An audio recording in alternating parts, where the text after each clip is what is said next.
Hello, hello. Good morning, good afternoon, good evening. Welcome to Nobody Studios IdeaLab weekly show. And today we have a super special one. And I've got a special guest that I want to introduce you to, the amazing Karen Zeigler.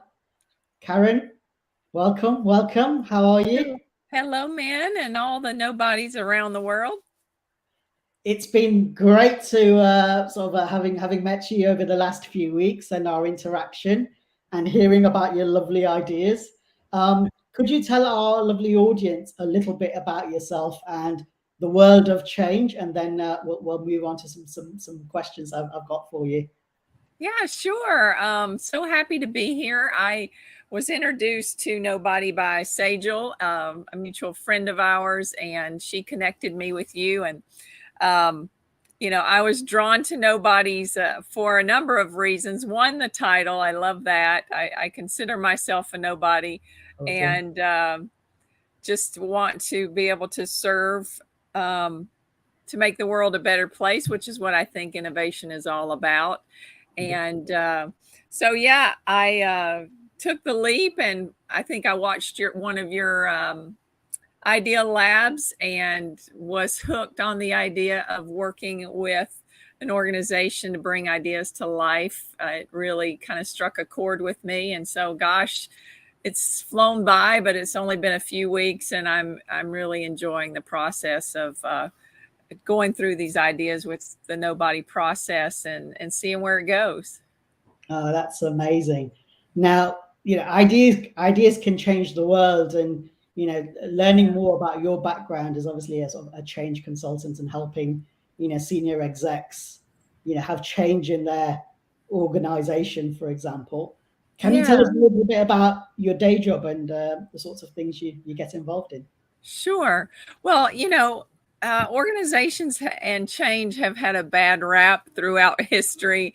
It's usually met with much resistance and agony and frustration, both by the executives and their employees. And I find that when you use design thinking, it becomes more of an open source, which is another thing I love about Nobody. It becomes more of an open source environment where people are excited about the change because they're helping to create it.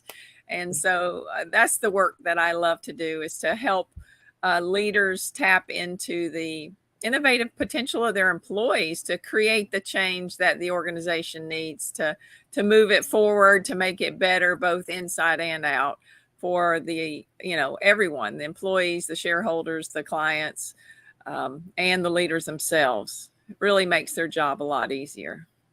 Definitely. One of the questions you'll be familiar with this one that I ask all of my guests every week is where do you get your ideas? When's the best time for you, and where are you when you're having these wonderful ideas that we're going to explore? Uh, well, I read a lot, and so I love to read, but I think they really begin to kind of synergize and pop, if you will, um, when I'm out in nature. I love, and a couple of other practices too, but really love nature. I'm a mountain biker. I'm a hiker. I ride horses in the woods, and so it's my place where my thinking brain just kind of lets go, and those creative things can actually trickle in, and um, all that reading kind of melds together into an idea. Yeah, no, for sure. That's it's the same. And I don't know if you've had the pleasure of meeting Tiffany Hansen, our chief of staff and head of operations, but again, very similar to yourself. For her, it's all about the outdoors, mountain biking, and that's Yeah. that's where she has her best ideas too. So, Yeah, I love nothing like the outdoors to kind of clear out the junk and let the good stuff in.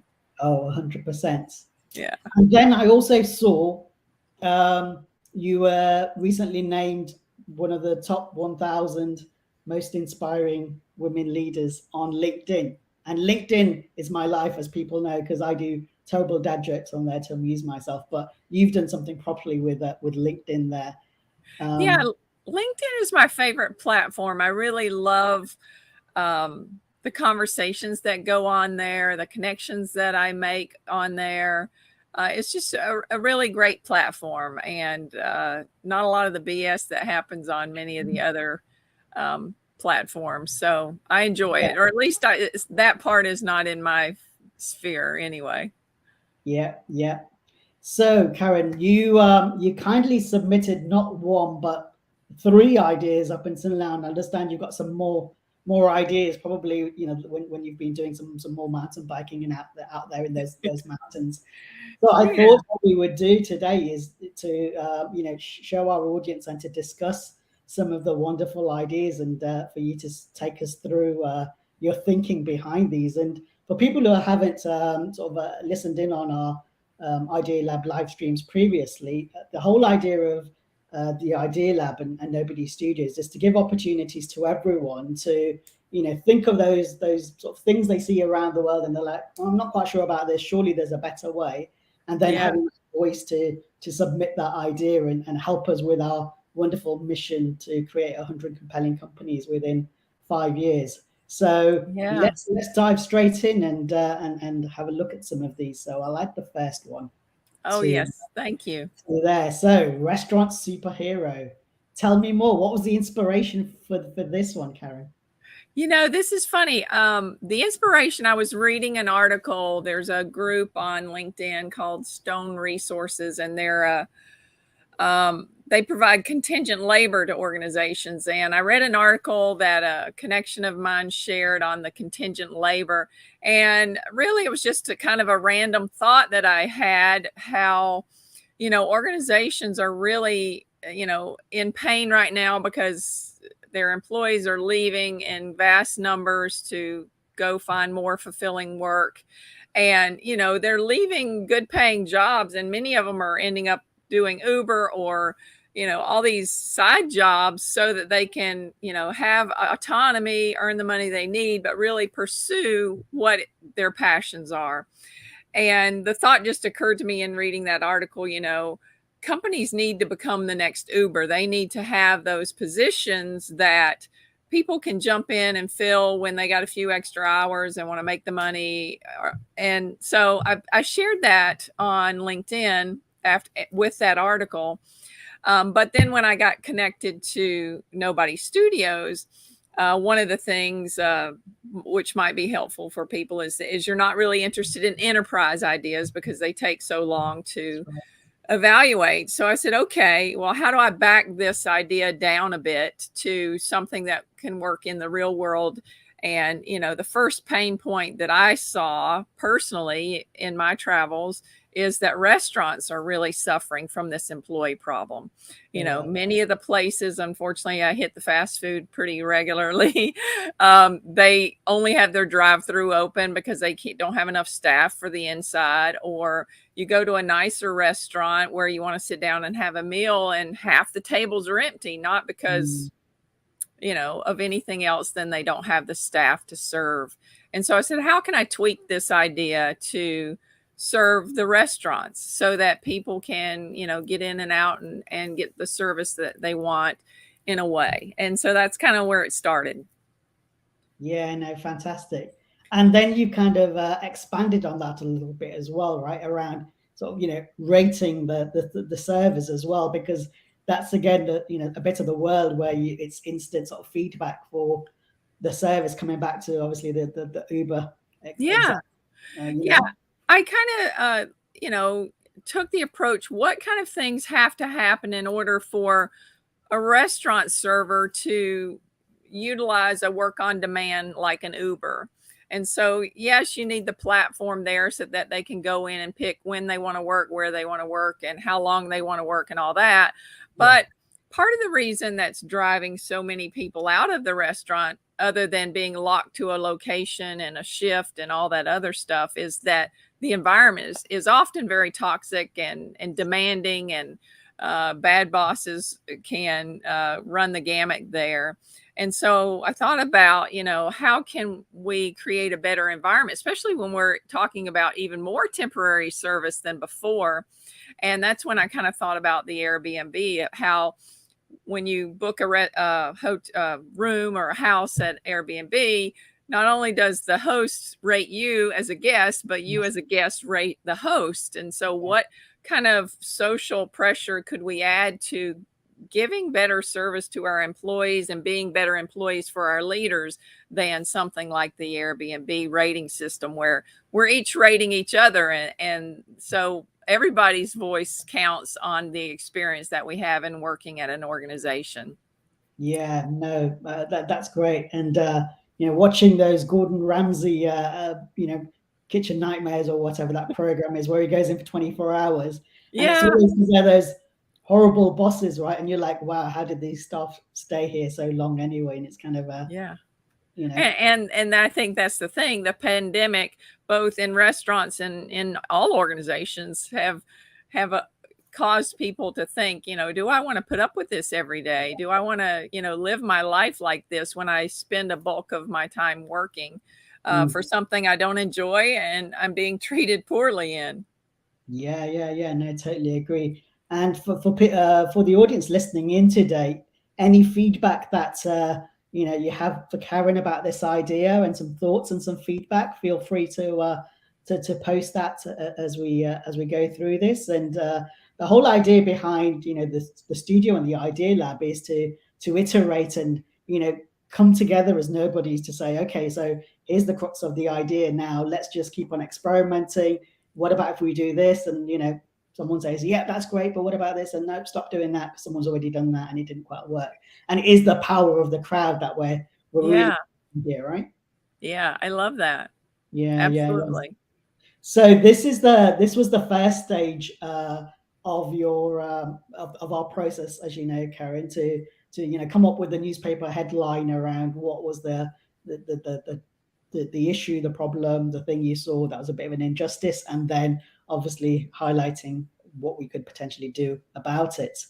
And then we really enjoyed learning about this one, and then we moved you to our stage 2 of our process, where you created a lovely video for us. And I think I egged you on a little bit with my previous live stream about using the wonders of AI and some of these technology tools that are out there.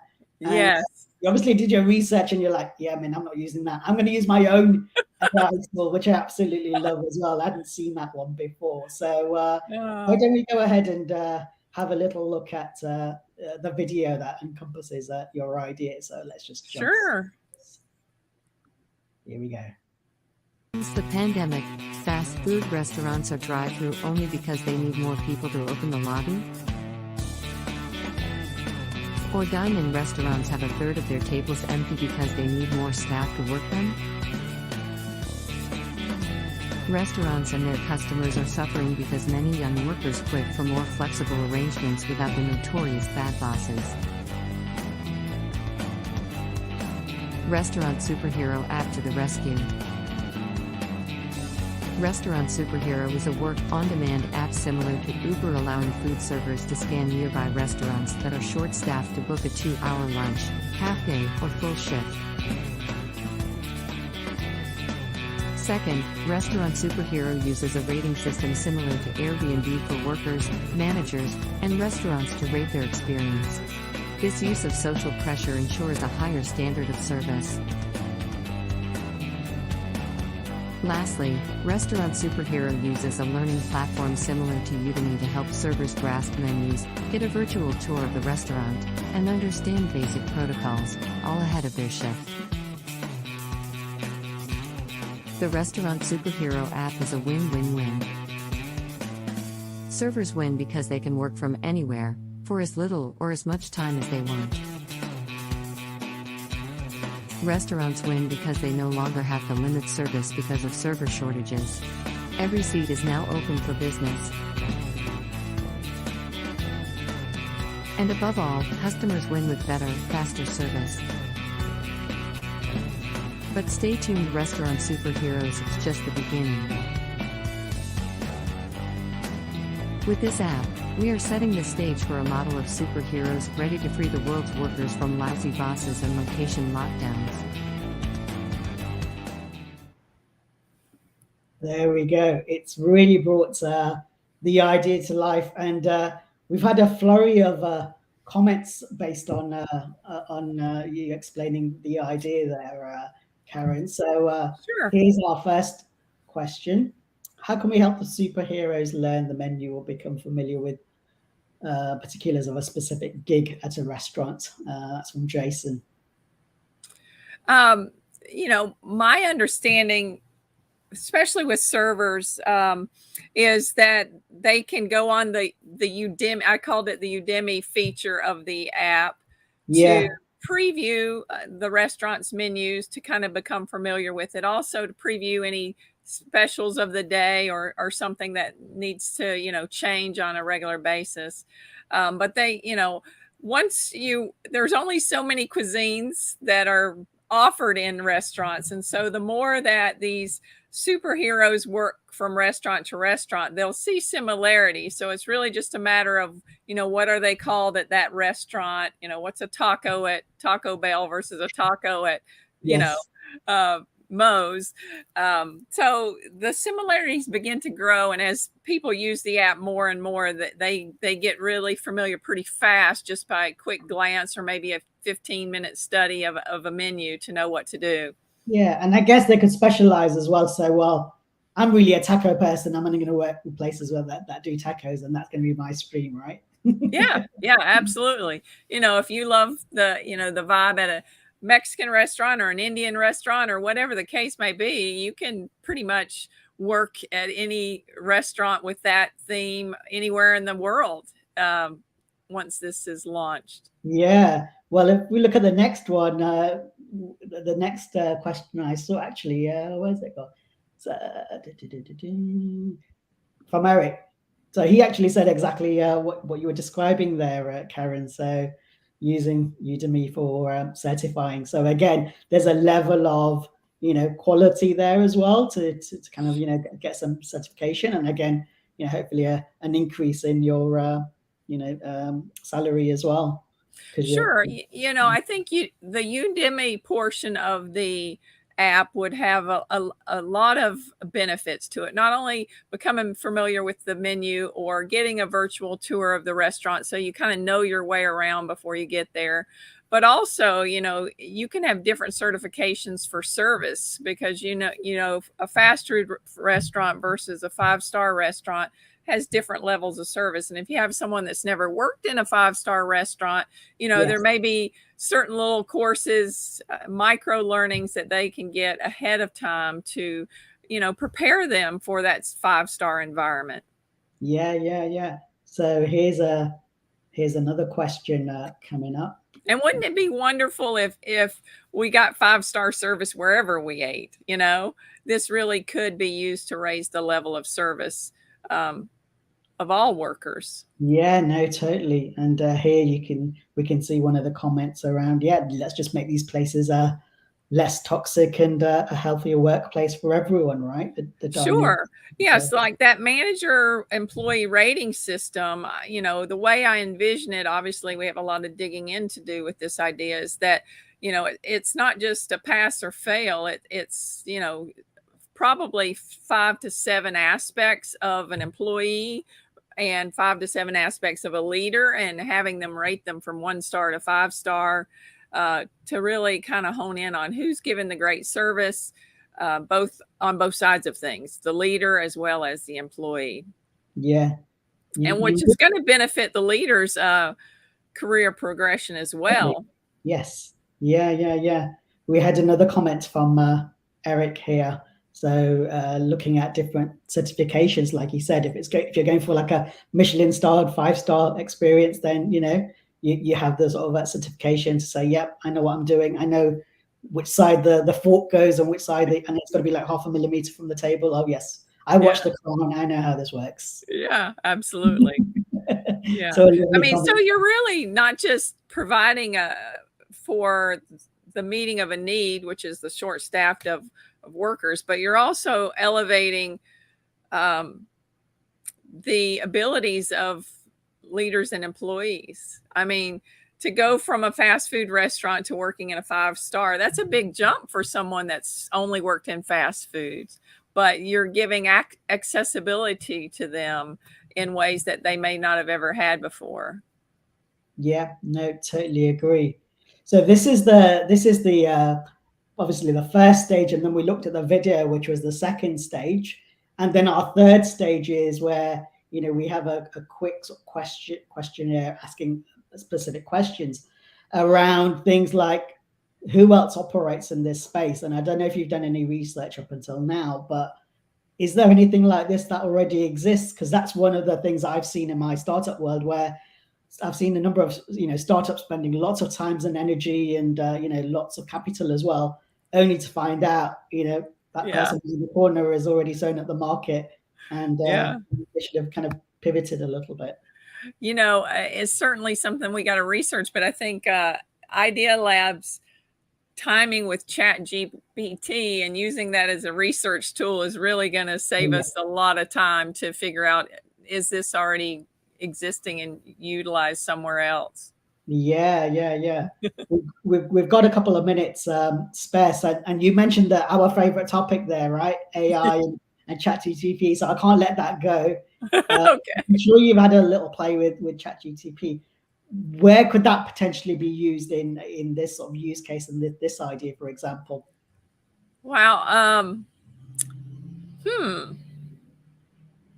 Well, I would think there's a number of places. One, in the education of the associates, finding out the best way to educate the servers in doing their job at an excellent level of care. That's probably the most prevalent one that I see, is the education piece, because that's where you're going to have to bring a lot of resources together, and ChatGPT will make that executable a lot faster. The rating system, you could probably get some help there from that as well, to know what qualities do we need to rate the leader and the server on. But yeah, I think there's a number of uses for ChatGPT in this particular problem. Yeah, one of the ones I've just thought of could be perhaps if you're providing more detailed feedback for the server, you could just take all of that unstructured text and then get the AI to sort of summarize, here's the positive things and here's the negative things. And then you could also say, well, what does that look like across the whole, restaurant, for example? So that summary piece could be quite interesting. Well, and I think one of the things I've learned about ChatGPT and researching it is, it can really help, if you want to give positive, constructive feedback, you can put those key terms in there and it will spit out, positive, constructive feedback. I think part of the reason that restaurants are so toxic is the leaders don't know how to communicate. So they just scream and yell, this is what I want done, rather than finding a constructive way to communicate it. So I think from that standpoint, it can kind of tone down that negative rhetoric a lot by using that function of ChatGPT to really hone in on how you communicate what it is you're trying to say. For sure. Wow. Really, really interesting topic. And all of a sudden I'm feeling like quite hungry now, having talked about it is getting close to lunch here and dinner there. I might be having a taco for dinner now, based on that. So I think that's our time. I know we had a couple more ideas, Karen, but I don't think we can do them justice now. I'm afraid we'll have to come back another time. Okay. And, twist my arm. And we can cover some of those. But I think, Jay, you've kind of encapsulated the message here. Happy Tuesday to everyone, to all the nobodies. And we hope if you aren't already part of our little mission here at the Nobody Studios, that you'll look at our crowdfunding that we're doing at republic.com/Nobody Studios, and like Karen and myself, become nobodies, and together we can change the world and go on an excellent adventure. And I think, Karen, you should show that mug now to our audience, because oh yes, I love that. So my mug, let the adventure begin. Fantastic. Thank you so much, Karen, for your time, your wonderful idea, and really hope to see you again on the live stream, and we'll cover some more of your wonderful ideas. Wonderful. Look forward to next time, man. Thank you so much. Have a good one. Goodbye.